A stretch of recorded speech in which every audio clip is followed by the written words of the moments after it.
Hello बच्चों, मैं आप सबका स्वागत करता हूं एक बहुत ही इंटरेस्टिंग टॉपिक में। आज का जो टॉपिक है वो है how to become super hero in physics in 5 steps.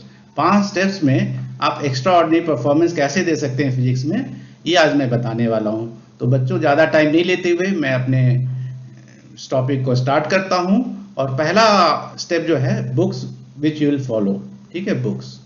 तो कौन कौन सी बुक्स आप फॉलो करोगे? पहली बुक है एनसीईआरटी। ठीक है, NCERT. Then the second book is NCERT Exemplar,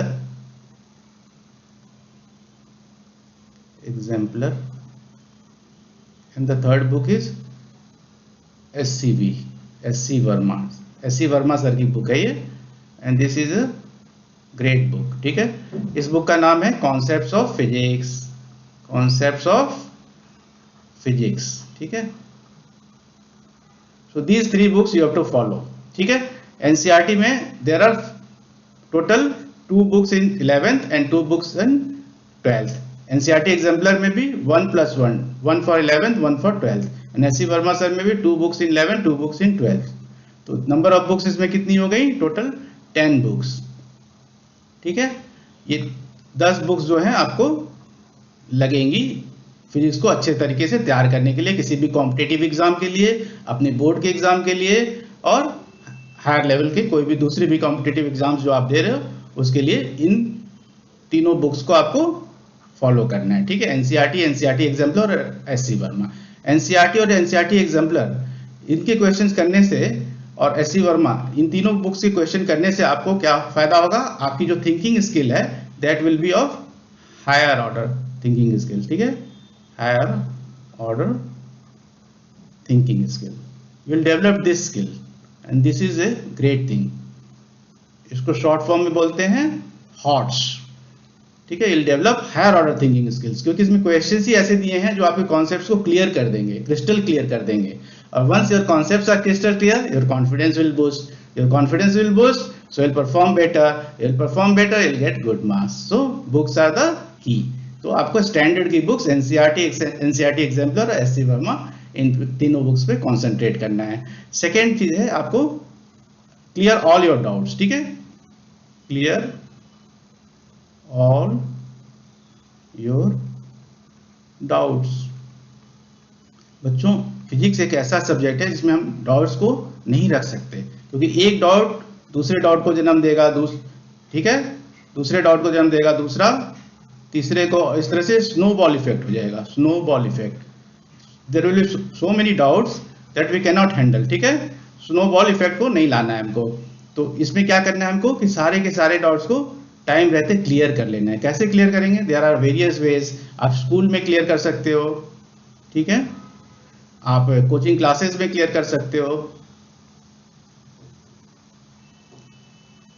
आप किसी टीचर को पूछ सकते हो जो फिजिक्स जिसको अच्छी जानकारी है, बुक्स से क्लियर कर सकते हो। There are various ways. ठीक है, you can clear it from books also. So clear all your doubts. Doubts तो फिजिक्स में आप रख ही नहीं सकते, क्योंकि अगर आपको डाउट है फिजिक्स में, then there will be lot of confusion and your performance will hamper, it will be not up to the mark. ठीक है, सो डाउट्स आपको नहीं रखना है, इमीडिएटली उसको क्लियर कर लेना है। ठीक है, third is that solve all the examples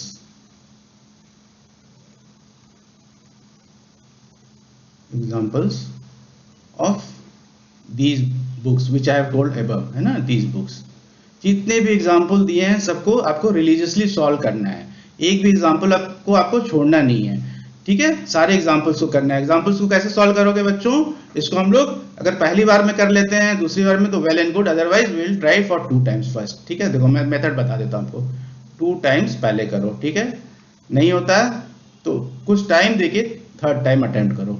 ठीक है, 3rd टाइम अटेम्प्ट करो। ठीक है, तो 3rd टाइम में क्या करोगे? इस 2nd टाइम और 3rd टाइम के बीच में जो आपको टाइम मिला है उसमें you will think like a philosopher. उस क्वेश्चन के बारे में you think from all the angles, क्या पूछ रहा है, क्या दिया हुआ है, क्या मेरे कॉन्सेप्ट्स वीक हैं। अगर कॉन्सेप्ट्स वीक हैं आपको, तो फिर कॉन्सेप्ट्स को अप्लाई नहीं कर पा रहा हूं मैं, तो उन कॉन्सेप्ट्स पे जाओ। ठीक है, you go to the concepts, उसको फिर से लर्न करो, दोबारा लर्न करो। ठीक है, उसके बाद कॉन्सेप्ट्स को स्ट्रॉन्ग करो, वापस क्वेश्चन को ट्राई करो। तो अगर आपसे क्वेश्चन हो जाता है then it is well and good, otherwise आप उसको कैसे करोगे, उसको हाइड कर लोगे हाथ से, सॉल्व एग्जांपल को हाइड करोगे और उसका फर्स्ट लाइन केवल देखोगे, ठीक है, फर्स्ट लाइन से आप हिंट लोगे कि how to start this question. अगर उसके बाद भी आप क्वेश्चन नहीं कर पा रहे हो फर्स्ट लाइन के बाद, तो सेकंड लाइन देखो, ऐसे स्टेप्स में जाओ। Immediately you should not see the solution.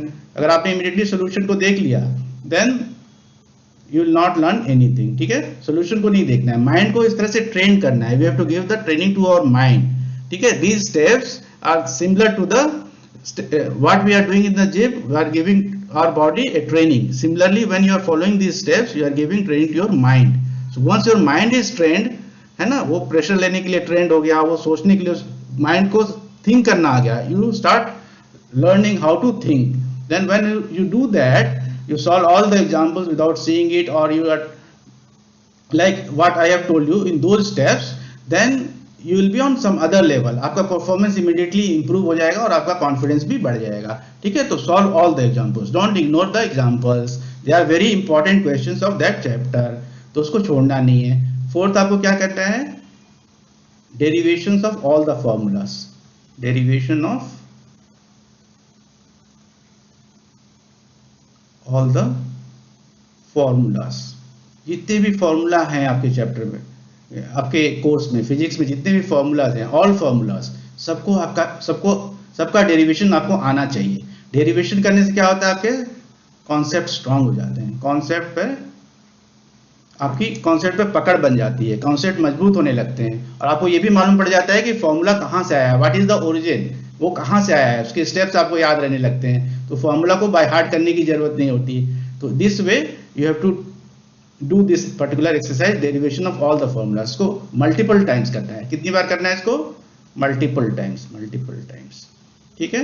और जैसे जैसे एग्जाम पास आने लगे you have to increase the frequency को बढ़ा देना है। जब एग्जाम आपका पास आ रहा है तो इसका रिवीजन आपको बढ़ा देना है, ठीक है, डेरिवेशंस का। so this will give you tremendous confidence, ठीक है।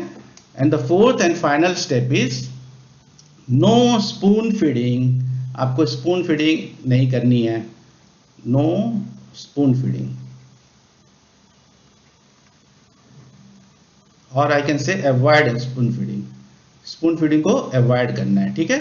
आपको मिनिमल हेल्प लेना है लोगों से, आपको अपने को खुद से हेल्प करना है, ठीक है। इसको बोलते हैं self help, and this self help is the best help, self help is the best help, ठीक है। तो आपको अपनी सहायता खुद से करनी, क्योंकि एग्जामिनेशन हॉल में तो कोई और रहेगा नहीं, आप ही रहोगे अकेले, तो आपको ये आदत होनी चाहिए कि आप इमीडिएटली पैनिक नहीं हो रहे क्वेश्चन देख के, ठीक है। और once you are used to of this self help, आप छोटी छोटी प्रॉब्लम्स को लेके किसी के पीछे नहीं जाते हो, सॉल्यूशंस को इमीडिएटली नहीं देखना है, ठीक है, सॉल्यूशंस को इमीडिएटली नहीं देखना है, क्योंकि उसमें आप फिर कुछ सीखोगे नहीं। अगर सॉल्यूशंस को इमीडिएटली आप देखोगे तो देन यू लर्न नथिंग, तो सॉल्यूशंस को देखना नहीं है, ट्राई करना है, ट्राई एंड ट्राई, जितनी बार आप ट्राई करोगे उतनी बार आप उसे सीखोगे, you learn from your mistakes also. तो इस तरह से आपको काफी अच्छा एक्सपीरियंस हो जाएगा क्वेश्चंस करने का, और आप काफी कुछ उसमें सीख जाओगे। तो with these 5 steps you can really do wonderful, ठीक है। तो पहला क्या था, बुक्स, आपको स्टैंडर्ड की बुक्स जो मैंने बताई, इन बुक्स को फॉलो करो। सेकंड है डाउट्स, कोई भी डाउट आपको नहीं रखना है, clear all your doubts. Third है सॉल्व ऑल द एग्जांपल्स को इग्नोर नहीं करना है, क्योंकि वो बहुत अच्छे क्वेश्चंस रहते हैं, इसलिए उनको एग्जांपल्स में दिया जाता है, ठीक है। और फिर डेरिवेशन ऑफ ऑल फॉर्मूलाज, जितने भी फॉर्मूला है उनको बार बार उसका डेरिवेशन करते रहो, ठीक है। उससे क्या होगा कि आपके कॉन्सेप्ट जो हैं वो बहुत स्ट्रांग हो जाएंगे, आपको क्लैरिटी आ जाएगी, clarity in your thought, then you will think very clear, your mind will be trained, ठीक है, माइंड भी, और आपके चैप्टर्स भी कंटिन्यूअस टच में रहेंगे, आप उनके टच में रहोगे चैप्टर्स के, ठीक है। And fifth and final step is no spoon feeding, avoid spoon feeding. आपको हेल्प लेना है बट मिनिमल हेल्प लेना है, ये आपको डिपेंडेंट नहीं होना है, आपको क्या बनना है, independent, you have to become independent. और ये क्वालिटी जब आ जाएगी आपके अंदर, then you can crack any exam. तो with this I think I have given you all the 5 wonderful steps which you can follow and really excel in your exam and do very well in your exam. With this, I'll say goodbye, take care.